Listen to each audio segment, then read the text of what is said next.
చూపించే మార్గం మేము చూపిస్తాం. ఇంకొక పక్కన మీరు ఒకసారి ఆలోచిస్తే ఇదే అసెంబ్లీలో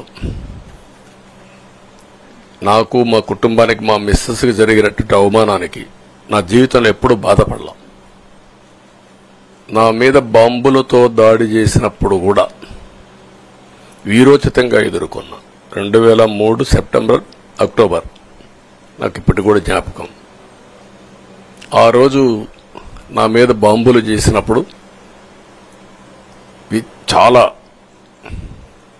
ఒక పానిక్ రియాక్షన్లో కూడా నేను భయపడలేదు. అలాంటి వ్యక్తిని మీరు చూస్తే అది ఆ సంఘటన చూసిన తర్వాత ఇలాంటి కౌరవ సభలో ఉండడం కరెక్ట్ కాదని అసెంబ్లీలో చెప్పి దానికి కూడా మైక్ ఇవ్వకపోతే చెప్పేసి బయట వచ్చి ప్రెస్ కాన్ఫరెన్స్ చెప్పి అనౌన్స్ చేశాను. మళ్లీ క్షేత్రస్థాయిలో గెలిచి అసెంబ్లీని గౌరవ సభ చేసి అసెంబ్లీకి ఎంటర్ అవుతానని చెప్పాను.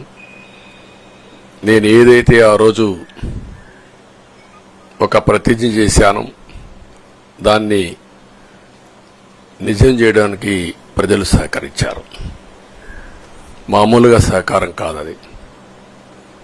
నేను ఇన్ని సంవత్సరాలు చాలాసార్లు చాలా ఎలక్షన్లు గెలిచాం, కొన్ని ఎలక్షన్లో ఓడిపోయాం.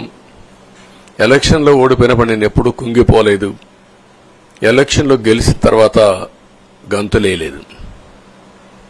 నిబ్బరంగా ఓడిపోయినప్పుడు ఒక బాధ్యత ప్రతిపక్షంలో ఉండి పనిచేయాలి, గెలిపించినప్పుడు ఒక బాధ్యత ప్రజలకు మెరుగైన సేవలు అందించి వాళ్ళని ముందుకు తీసుకుపోవాలని ప్రయత్నం చేశాం.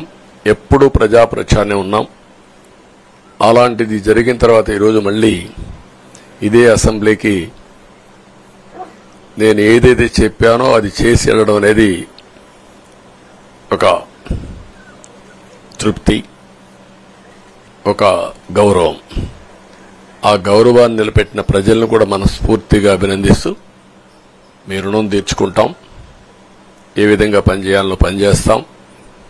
మీ ఎక్స్పెక్టేషన్స్ ప్రకారం పనిచేసి అయితే ఎప్పటికప్పుడు మీరందరూ కూడా మేము ఓటేసాం, మా పని అయిపోయింది, ఇంకా మీరు చూసుకోండి కాకుండా ఎప్పటికప్పుడు మమ్మల్ని నడిపించే బాధ్యత, మాకు సహకరించే బాధ్యత, మళ్లీ రాష్ట్రంలో ఉండే ప్రజలందరం బాగుపడాలంటే ఏం చేయాలో మేము చేసినప్పుడు ఎప్పటికప్పుడు ఫీడ్బ్యాక్ ఇచ్చి నడిపించే బాధ్యత తీసుకోవాల్సిందిగా వారిని కోరుతున్నా.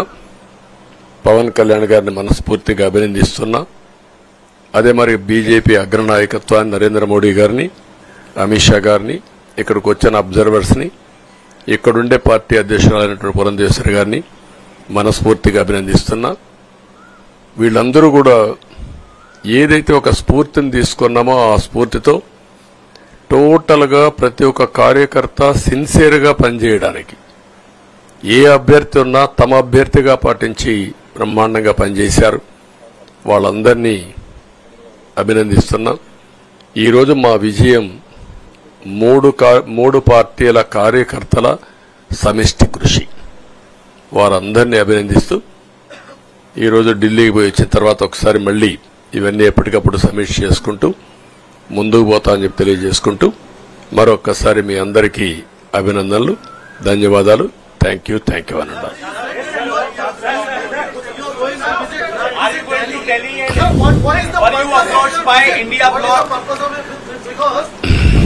No, don't bother.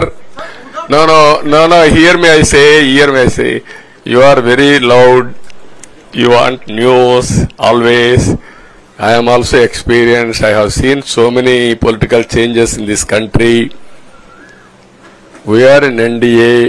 I am going for NDA meeting. In course of time, anything will report to you. Thank you.